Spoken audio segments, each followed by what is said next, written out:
तो किस 302 ने वाकई कहानी को कई जगहों पर उलझा दिया है ना। पहले फरात और गुल की बात करें। जुदित ने जो फरात को कहा वो काफी सख्त था। हाँ, सिर्फ ये नहीं कि गुल को तकलीफ दी, बल्कि ये कि मोहब्बत का दावा है तो जिम्मेदारी भी होती है, वो नौकरानी वाली बात। फरात की वो सफाई कि वो नहीं चाहता था लोग गुल को नौकरानी समझे। अच्छा, एक तरफ ये जोड़ा टूट रहा है तो दूसरी तरफ बारान और दिलान, इनके बीच भी तूफान खड़ा हो रहा है। वो पेरिस जाने के लिए कितने पुरजोश थे। दिलान तो प्रेजेंटेशन भी तैयार कर रही थी, फरात मदद कर रहा था। हाँ, मंसूबे बन रहे थे, आईफिल टावर, म्यूजियम, बड़ा ख्वाब था उनका। और फिर धड़ाम से वो पैकेज आ गया, और वो भी फ्रांसीसी में पैगाम के साथ। ये सबसे ज्यादा चौंकाने वाली बात थी।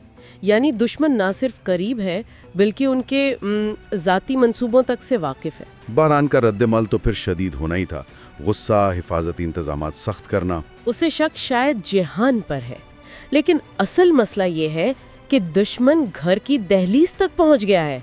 तो पेरिस का सफर मंसूख करना तो समझ में आता है।